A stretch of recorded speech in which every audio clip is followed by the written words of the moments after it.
Cabinet సమావేశం తర్వాత రైతులకు శుభవార్త చెబుతామన్నారు రెవెన్యూ శాఖ మంత్రి పొంగులేటి శ్రీనివాసరెడ్డి. లోటు బడ్జెట్లోనూ ఇచ్చిన ప్రతి హామీని అమలు చేస్తున్నామన్నారు. ఇక ఖమ్మం జిల్లా కూసుమంచి మండలంలో పలు అభివృద్ధి పనులకు శంకుస్థాపన చేశారు.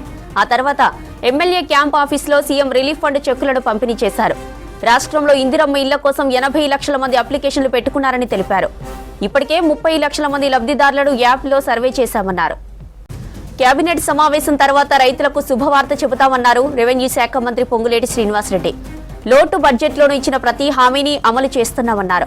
ఇక ఖమ్మం జిల్లా కూసుమంచి మండలంలో పలు అభివృద్ధి పనులకు శంకుస్థాపన చేశారు.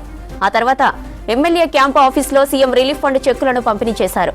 రాష్ట్రంలో ఇందిరమ్మ ఇళ్ల కోసం 80 లక్షల మంది అప్లికేషన్లు పెట్టుకున్నారని తెలిపారు.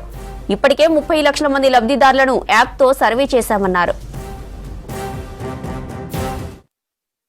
రైతులకు ఇచ్చిన హామీలు కానీ, ఆడబిడ్డలకు ఇచ్చిన భరోసా కానీ, యువతకు ఇచ్చిన ధైర్యం కానీ ఈ ఇందిరమ్మ ప్రభుత్వంలో చిత్తశుద్ధిలో చేయటానికి సిద్ధంగా ఉంది. ఈరోజు కేబినెట్ మీటింగ్ ఉంది. కేబినెట్ మీటింగ్ అయిన తర్వాత మళ్ళీ మీకు ముఖ్యంగా రైతన్నలకి ప్రభుత్వ పక్షాన తప్పకుండా తీపి కబురు కూడా చెప్తాను అని ఇందిరమ్మ రాజ్యంలో గౌరవ ముఖ్యమంత్రి రేవంత్ రెడ్డి గారి నాయకత్వంలోని మన ప్రభుత్వం సంక్షేమ కార్యక్రమాలతో పాటు అభివృద్ధి కార్యక్రమాలకు కూడా శ్రీకారం చుట్టుకున్నాం. ఈ మధ్యనే 1 సంవత్సరం పూర్తయింది. 2వ సంవత్సరంలో నిన్న మొన్ననే కాలు పెట్టాం. 2వ సంవత్సరం వచ్చింది లగాయతు అభివృద్ధి మీద, సంక్షేమాలు ఇచ్చిన హామీల మీద చిత్తశుద్ధితో.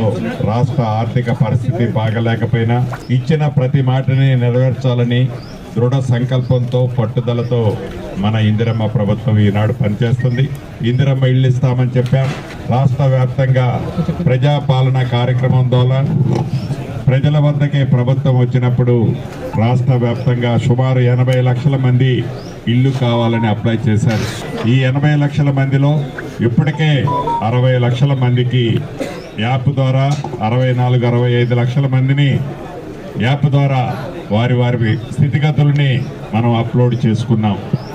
మిగిలిన వాటిని కూడా రాబోయే 4-5 రోజుల్లో పూర్తి చేసుకొని వడివడిగా ఇందిరమ్మ ఇళ్ళు ఏవైతే ఈ ప్రభుత్వం మొదట విడత 4.5 లక్షలు ఇచ్చే కార్యక్రమంలో ప్రతి నియోజకవర్గానికి 3,500 ఇళ్ళు తగ్గకుండా ఇస్తూ, అంతకుముందు ఫౌండేషన్ లెవెల్లో, కిటికీల లెవెల్లో స్లాబులు వేసి ఏక ఉన్న డబల్ బెడ్రూమ్ ఇళ్లను కూడా ఈ సంక్రాంతి లోపే రాష్ట్ర వ్యాప్తంగా పూర్తయిన వాటిని ఇస్తూ, వాటితో పాటు అసంపూర్తిగా పూర్తయిన వాటిని, అసంపూర్తిగా ఉన్న వాటిని కూడా మిగిలిన డబ్బులు బెనిఫిషరీని ఫైనల్ చేసి ఆ బెనిఫిషరీకి ఇచ్చి దాన్ని కూడా కట్టుకునే కార్యక్రమానికి శ్రీకారం ఈ ప్రభుత్వం చేపట్టింది.